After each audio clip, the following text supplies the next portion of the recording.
जय हिंद। आत्मनिर्भर भारत के साथ हमारे YouTube चैनल में स्वागत है आपका। आज हम जिनकी बात करने जा रहे हैं उन्हें देशभक्ति विषयों वाली फिल्मों में अभिनय और निर्देशन के लिए जाना जाता है और उन्हें भारत कुमार उपनाम दिया गया है। अब तो आप समझ ही गए होंगे कि हम किस दिग्गज अभिनेता की बात कर रहे हैं। वो हैं मनोज कुमार, जो इसी वर्ष 24 जुलाई को 86 साल के हो चुके हैं। मनोज कुमार का जन्म 24 जुलाई 1937 को उत्तर पश्चिम सीमांत प्रांत, अब खैबर पख्तूनख्वा, पाकिस्तान के एक शहर एबटाबाद में एक ब्राह्मण परिवार में हुआ था। ये वही जगह है जहाँ पर कुख्यात आतंकवादी ओसामा बिन लादेन को अमेरिका के सैनिकों ने रात के अंधेरे में मार गिराया था।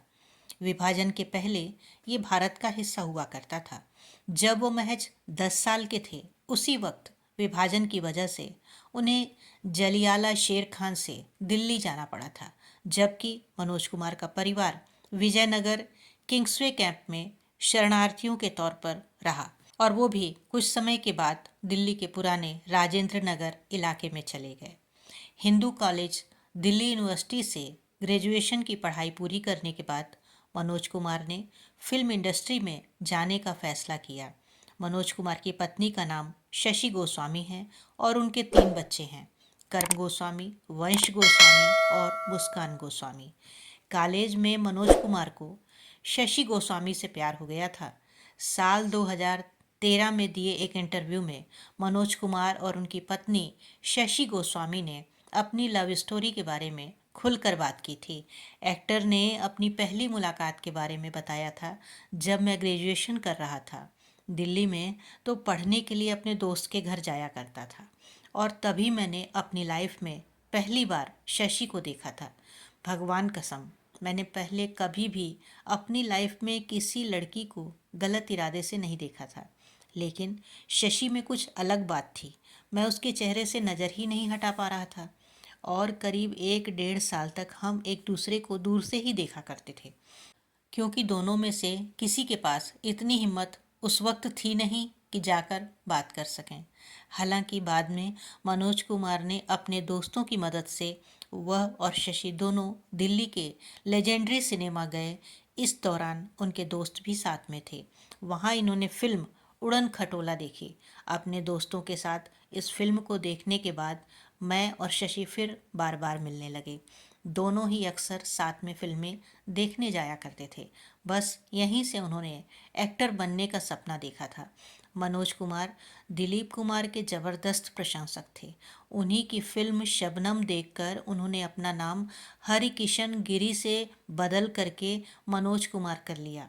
फिर ग्रेजुएशन पूरा हुआ और 20 साल की उम्र में वो माया नगरी मुंबई पहुंच गए। यहाँ मिली उनकी पहली फिल्म, जो कि 1957 में आई फैशन थी। इस फिल्म में उन्होंने एक 80 वर्षीय बुजुर्ग का रोल निभाया था। इस फिल्म के बाद उन्होंने विजय भट्ट के निर्देशन में बनी साल 1962 में आई फिल्म हरियाली और रास्ता में अभिनय किया। इसी फिल्म से मनोज कुमार की किस्मत चमक उठी। इस फिल्म में उनके अपोजिट माला सिन्हा थी। दोनों की जोड़ी को उस वक्त दर्शकों ने काफ़ी पसंद किया था और इसके अगले वर्ष साल 1965 में मनोज कुमार की एक और सुपरहिट फिल्म आई गुमनाम। इस फिल्म में दर्शकों के लिए सब कुछ मौजूद था। इसके बाद साल 1965 में उन्होंने विजय भट्ट के ही निर्देशन में बनी फिल्म हिमालय की गोद में काम किया, जो कि हिट रही। साल 1965 में ही उनकी एक और फिल्म आई शहीद। ये फिल्म उनके करियर की अहम फिल्मों में गिनी जाती है। इस फिल्म में उन्होंने भगत सिंह का किरदार निभाया था। साल 1967 में आई उनकी फिल्म उपकार, जिसमें वे एक किसान की भूमिका में नजर आए थे। इस फिल्म में उनके कैरेक्टर का नाम भारत था। बाद में मनोज कुमार इसी नाम से फिल्म इंडस्ट्री में फेमस हो गए। इस फिल्म का निर्माण करने के लिए भूतपूर्व प्रधानमंत्री लाल बहादुर शास्त्री ने कहा था। ये फिल्म शास्त्री जी के दिए हुए नारे जय जवान जय किसान पर आधारित थी। मनोज कुमार ने अपने करियर में कई फिल्मों का निर्देशन भी किया, जिनमें जय हिंद, क्लर्क, क्रांति, रोटी कपड़ा और मकान, शोर, पूरब पश्चिम, उपकार आदि मुख्य फिल्में हैं। अपने पूरे करियर में मनोज कुमार ने 45 फिल्में की। देश के प्रति इनका अथाह प्यार देख लोग इन्हें मिस्टर भारत कुमार भी कहने लगे थे। इन्होंने कई देशभक्ति वाली फिल्में डायरेक्ट की थीं और वैसी ही फिल्मों में एक्टिंग भी किया करते थे। मनोज कुमार को साल 1972 में आई फिल्म बेईमान के लिए सर्वश्रेष्ठ अभिनेता और साल 1975 में आई फिल्म रोटी कपड़ा और मकान के लिए सर्वश्रेष्ठ निर्देशक का फिल्म फेयर अवार्ड मिला। देशभक्ति विषयों वाली फिल्मों में अभिनय और निर्देशन के लिए उन्हें जाना जाता है और उन्हें भारत कुमार उपनाम दिया गया है। इसी इंटरव्यू में शशि गोस्वामी ने अपने और मनोज के बारे में कुछ कॉमन चीज़ों के बारे में भी बताया था। उन्होंने कहा, हम दोनों को फिल्मों से बहुत प्यार है, लेकिन जानर अलग अलग है।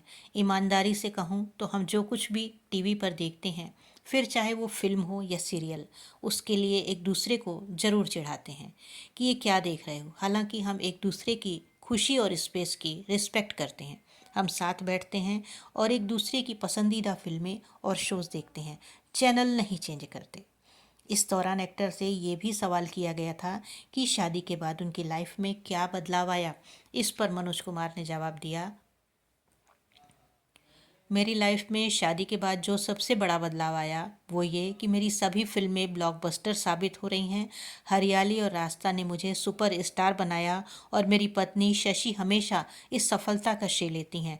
इस पर पत्नी ने भी जवाब दिया कि वह ऐसा क्यों ना करें। तुम्हारे घर में और लाइफ में बतौर पत्नी आने के बाद से तुम सुपरस्टार बन गए, लेकिन थोड़ा सा क्रेडिट तो इनकी एक्टिंग का भी बनता है। एक्टिंग करियर में मनोज कुमार का नाम कई एक्ट्रेस के साथ जुड़ा। इस पर जब शशि से पूछा गया कि उनका क्या रिएक्शन होता था, तो इस पर उन्होंने कहा, मैंने इन पर कई बार शक किया, लेकिन इन्होंने मुझे हमेशा यही कहा कि सेट पर शूटिंग के लिए जाना उनके लिए बिल्कुल वैसा ही है जैसे इनके लिए मंदिर जाना होता है। वो जगह इनके लिए मंदिर के समान है और ये इस बात से अनजान नहीं थे कि मुझे क्या पसंद नहीं और इन क्या लिमिट्स है। मनोज कुमार ने यह भी खुलासा किया कि मैं सुबह 10 बजे सेट पर जाता था और फिर सीधे पैकअप के बाद 6 बजे घर आता था। इसके बाद मैं अपना पूरा समय परिवार वालों को देता था। मैंने इस शेड्यूल को अपने पूरे करियर में फॉलो किया है और यही कारण है कि मैं आज यहाँ बैठा हूँ और खुशहाल शादीशुदा ज़िंदगी जी रहा हूँ और इसको 51 साल बीत चुके हैं। बता दें कि मनोज कुमार 86 साल के हो चुके हैं और अपनी लग्जरी लाइफ जी रहे हैं। 1992 में उन्हें भारत सरकार द्वारा पद्मश्री से सम्मानित किया गया। सिनेमा में भारत का सर्वोच्च पुरस्कार दादा साहब फाल्के पुरस्कार उन्हें 2016 में प्रदान किया गया। तो दोस्तों, कैसी लगी आपको यह जानकारी? कमेंट बॉक्स में अवश्य बताएं। मिलते हैं जल्दी ही नेक्स्ट वीडियो में। तब तक आप अपना और अपने अपनों का ख्याल रखें। Good bye.